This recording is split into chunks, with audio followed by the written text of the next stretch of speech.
তো hello guys, মাস্টারদার আড্ডা করে সবাইকে অনেক অনেক স্বাগত। তো যে বিষয়টা নিয়ে আজকে কথা বলতে এসেছি, সেদিনকে যখন আমি বিশাল মেগামার্টে গেছিলাম, আমার ব্যাগের ভিতরে এই যন্ত্রটা ছিল, এই গিটারটা ছিল আমার ব্যাগের মধ্যে। আমি সিকিউরিটিকে বলেছিলাম, দাদা স্নান না করে আমি গিটারটা বাজাইও না, আপনি বাথরুম করে এসছেন কি না আমি জানি না, আপনি প্লিজ ধরবেন না। উনি আমার ব্যাগটা লুক করিয়েছিলেন, ভেরি গুড করিয়েছেন।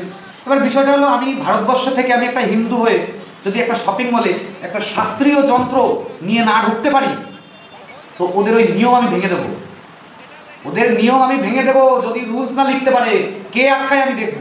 জয় শ্রীরাম, হরার মহাদেব, আমি দেখছি কে আটকায়। আমি যাবো আবার শপিং মলে, আমি আবারও ভিডিও করবো ওই শপিং মলকে নিয়ে, আবারও ভিডিও করবো। আমি অন ক্যামেরায় বলছি, আমি আবারও ওই শপিং মলে ভিডিও, আমি যদি ঠিক থাকি সব বিষয় নিয়ে ভিডিও করবো। শপিং মলে যত যত ভুল আছে, আমি কি চোর যে আমার গিটারগুলো চেক করবে, মহিলাদের সাইড ব্যাগগুলো চেক করবে, ওর ভিতরে কি আছে? কে তুমি, পুলিশ না আমি আতঙ্কবাদী যে তুমি আমার ব্যাগগুলো চেক করবা?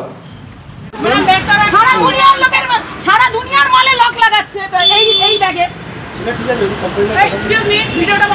বাইরে আছি স্টোরের, হ্যাঁ দেখছি, আমি স্টোরের বাইরে আছি।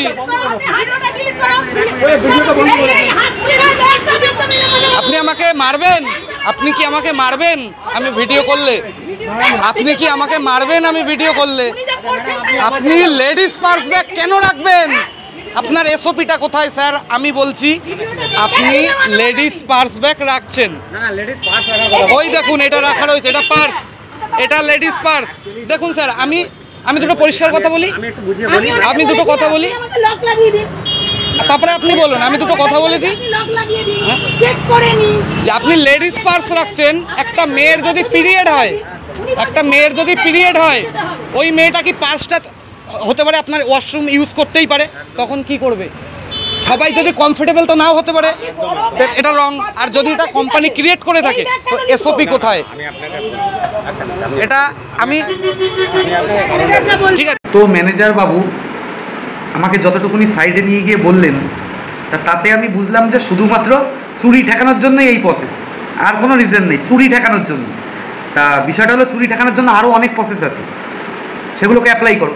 ফ্লোরের মধ্যে দুটো গার্ড বাড়িয়ে দাও, তুমি 2 টাকা ইনভেস্ট করবা না, কম স্টাফ নিয়ে কাজ করবা, কস্ট কাটিংয়ের জন্য স্টাফদের চাকরি খেয়ে নেবা, আবার তুমি শ্রিঙ্কেজ কমাবা, থোড়ই না হয় এরকম।